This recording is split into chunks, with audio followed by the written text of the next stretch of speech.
Well, today we're delivering boxes for those families that are impacted by the government shutdown.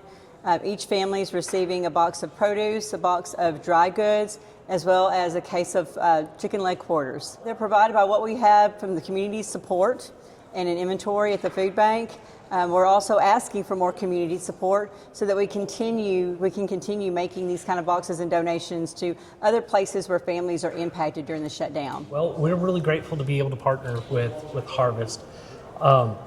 TSA is very important for the airport, their mission and making sure that we have safety and making sure that we run efficiently. And they're coming in every day despite this shutdown. And so these provisions are really helping ease the burden on them.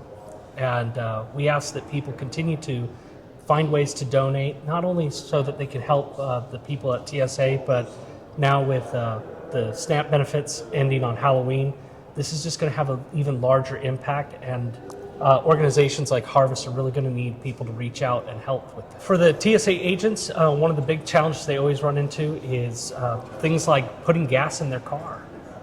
There are many organizations that are helping them out with like low interest loans or no interest loans, but they still have to be able to pay their utilities, they still have to be able to pay rent, and so trying to find other ways that they can find assistance during those kind of times is always a challenge for them.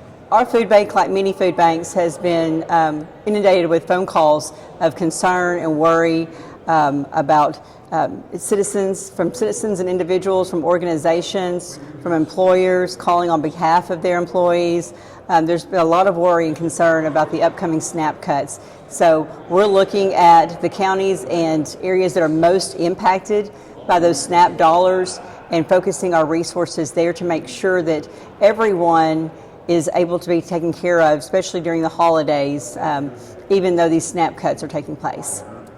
Well, the shutdown needs to end. I think everybody realizes that. There's one way for the shutdown to end. That's for the Senate to pass the clean CR that the House passed. This is something that's happened many times in the past, regardless of whether Democrats or Republicans were in control of the White House, whether Democrats or Republicans were in charge of the Senate or the House. It just should be a routine procedure when we get to September 30th and the appropriation bills haven't been approved, that we do a clean CR. And that's what the House sent over to the Senate in good faith, and they've just failed to act on it. So hopefully Senator Schumer will have a change of heart, or maybe he won't, but maybe 4 or 5 more moderate Democrats will agree to vote to open the government back up so people can get their benefits, people can get paid. You know, getting paid for a job you're doing is not really a benefit, that's an expectation. And we got a lot of people working right now that aren't getting paid.